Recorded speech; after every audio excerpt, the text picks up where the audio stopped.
ندعو المتسابق عبد العزيز عبد الرشيد شيخ علي صوفي من دولة قطر في الفرع الثالث برواية حفص عن عاصم.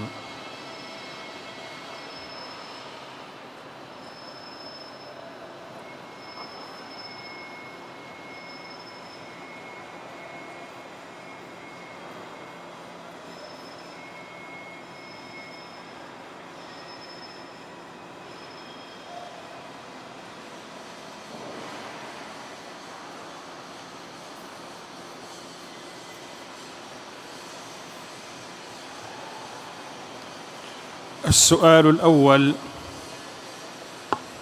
اقرأ من قول الله تعالى: وقالت طائفة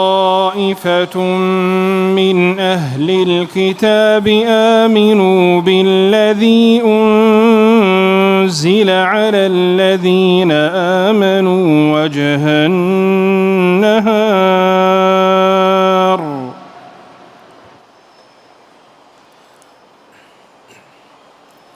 أعوذ بالله من الشيطان الرجيم. بسم الله الرحمن الرحيم. وقالت طائفة من أهل الكتاب آمنوا بالذي أنزل على الذين آمنوا وجه النهار. وقالت طائفة من أهل الكتاب آمنوا بالذي أنزل على الذين آمنوا وجه النهار واكفروا آخره لعلهم يرجعون. ولا تؤمنوا إلا لمن تبع دينكم. قل إن الهدى هدى الله أن يؤتى أحد مثل ما أوتيتم أو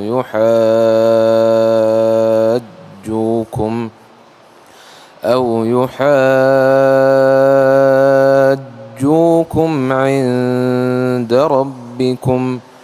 قل إن الفضل بيد الله يؤتيه من يشاء والله واسع عليم.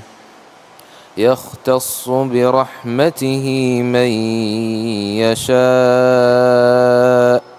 والله ذو الفضل العظيم.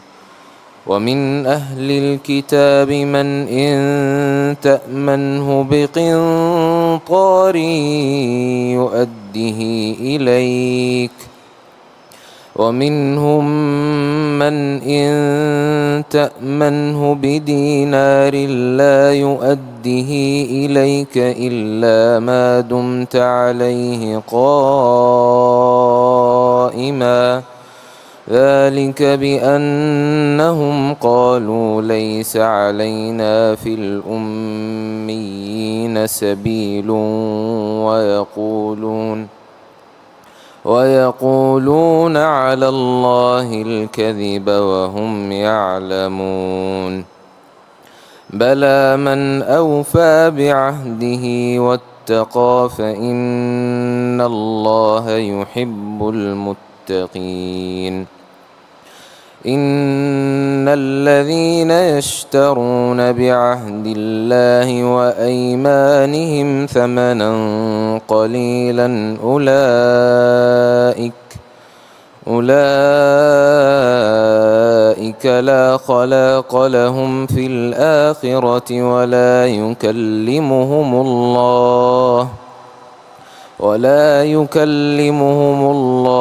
ولا ينظر إليهم يوم القيامة ولا يزكيهم ولهم عذاب أليم. وإن منهم لفريقا يلوون ألسنتهم بالكتاب لتحسبوه من الكتاب وما هو من الكتاب ويقولون هو من عند الله وما هو من عند الله ويقولون على الله الكذب وهم يعلمون. حسبك. السؤال الثاني: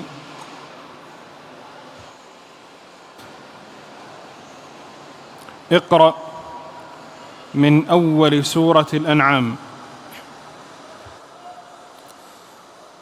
بسم الله الرحمن الرحيم.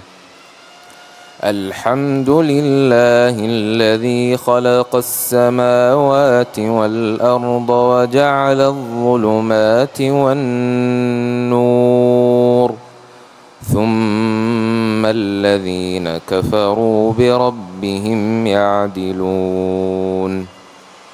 هو الذي خلقكم من طين ثم قضى أجلا وأجل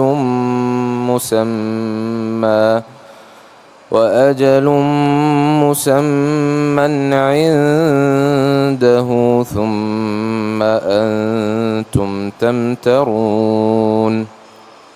وهو الله في السماوات وفي الأرض يعلم سركم وجهركم ويعلم ما تكسبون. وما تأتيهم من آية من آيات ربهم إلا كانوا عنها معرضين. فقد كذبوا بالحق لما جاءهم فسوف يأتيهم أنباء ما كانوا به يستهزئون. ألم يروا كم أهلكنا من قبلهم من قرن مكناهم في الأرض ما لم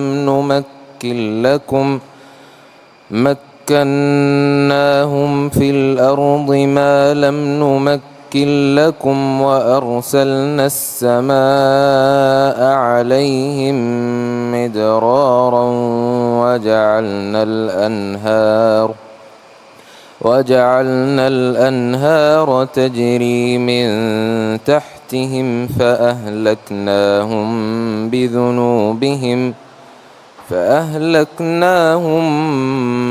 بذنوبهم وأنشأنا من بعدهم قرنا آخرين. ولو نزلنا عليك كتابا في قرطاس فلمسوه بأيديهم لقال الذين كفروا إن هذا إلا سحر مبين. وقالوا لولا أنزل عليه ملك ولو أنزلنا ملكا لقضي الأمر ثم لا ينظرون. ولو جعلناه ملكا لجعلناه رجلا وللبسنا عليهم ما يلبسون.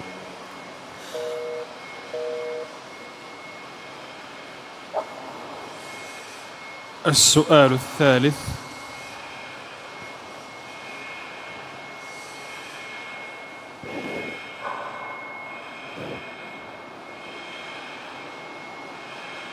اقرأ من قول الله تعالى: وما أكثر الناس ولو حرصت بمؤمنين.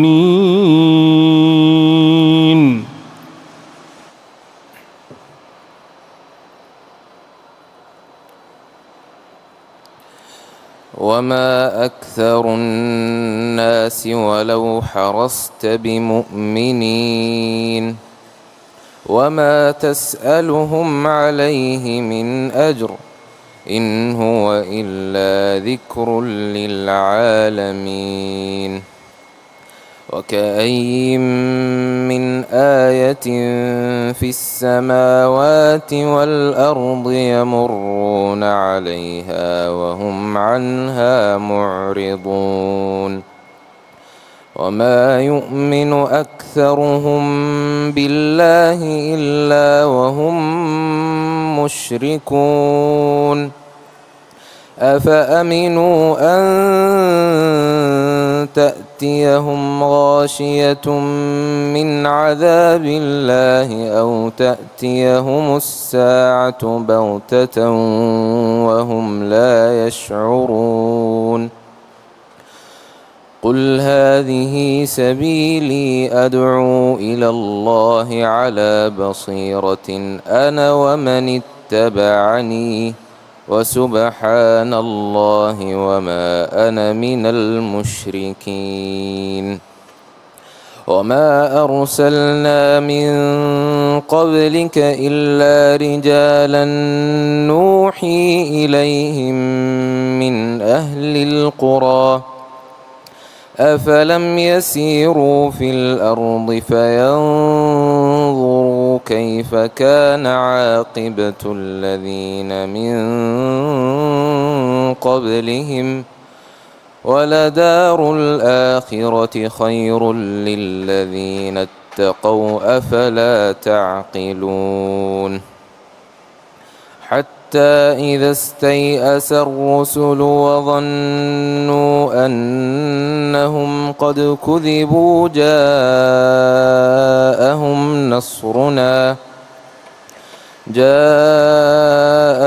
نصرنا فنجي من نشاء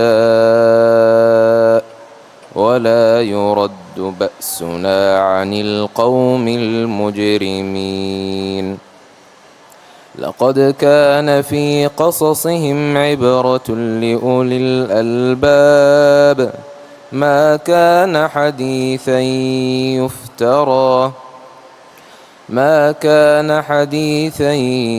يفترى ولكن تصديق الذي بين يديه وتفصيل كل شيء وهدى ورحمة لقوم يؤمنون.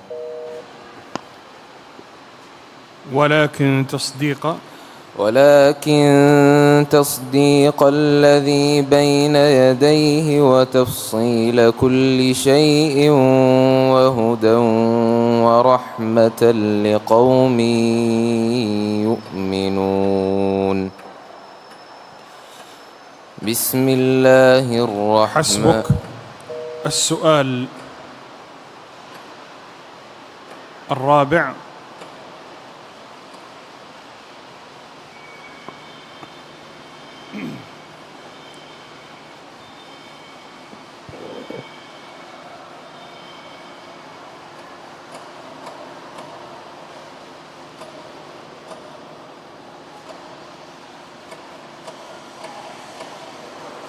اقرأ من قول الله تعالى: ولولا فضل الله عليكم ورحمته وأن الله تواب حكيم.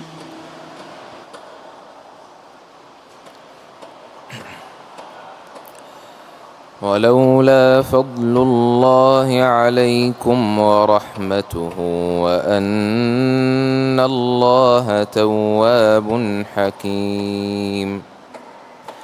إن الذين جاءوا بالإفك عصبة منكم لا تحسبوه شرا لكم بل هو خير لكم لكل امرئ منهم ما اكتسب من الإثم والذي تولى كبره منهم له عذاب عظيم.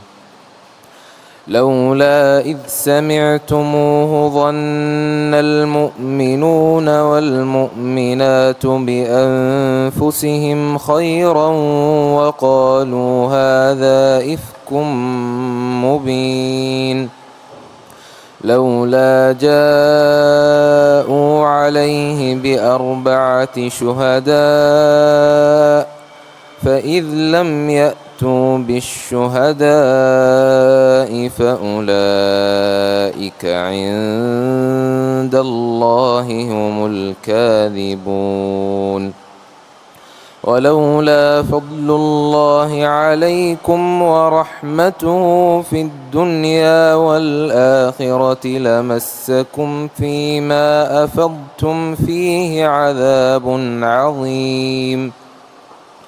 إذ تلقونه بألسنتكم وتقولون بأفواهكم ما ليس لكم به علم وتحسبونه هينا وهو عند الله عظيم.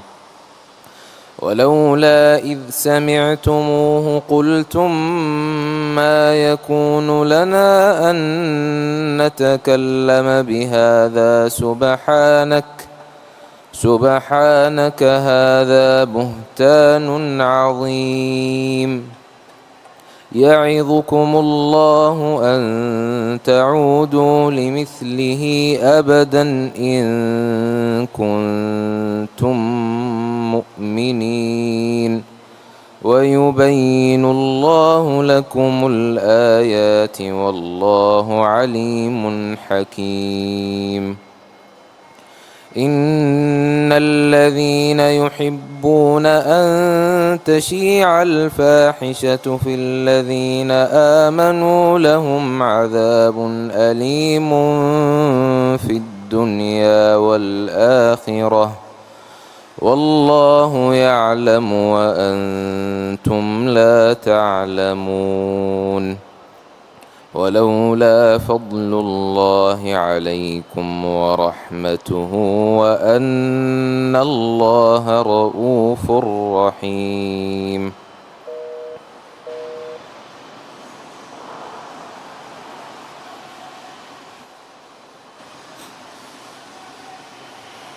السؤال الخامس والأخير: اقرأ من قول الله تعالى: الله يتوفى الأنفس حين موتها.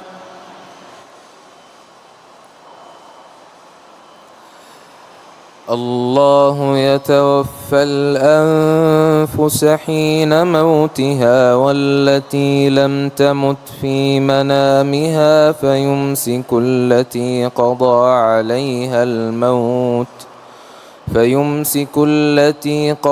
عليها الموت ويرسل الأخرى إلى أجل مسمى إن في ذلك لآيات لقوم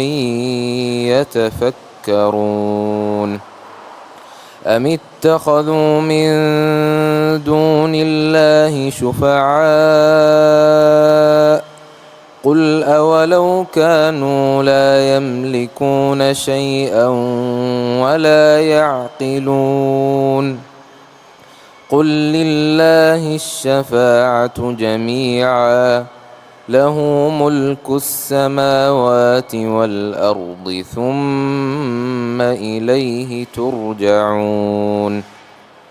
وإذا ذكر الله وحده اشمأزت قلوب الذين لا يؤمنون بالآخرة وإذا ذكر الذين من دونه إذا هم يستبشرون. قل اللهم فاطر السماوات والأرض عالم الغيب والشهادة أنت تحكم بين عبادك فيما كانوا فيه يختلفون ولو أن للذين ظلموا ما في الأرض جميعا ومثله معه لافتدوا به من سوء العذاب يوم القيامة وبدا لهم من الله ما لم يكونوا يحتسبون وبدا لهم سيئات ما كسبوا وحاق بهم ما كانوا به يستهزئون فإذا مس الإنسان ضر دعانا ثم إذا خولناه نعمة منا قال إنما أوتيته على علم بل هي فتنة ولكن أكثرهم لا يعلمون. حسبك، تمت الأسئلة.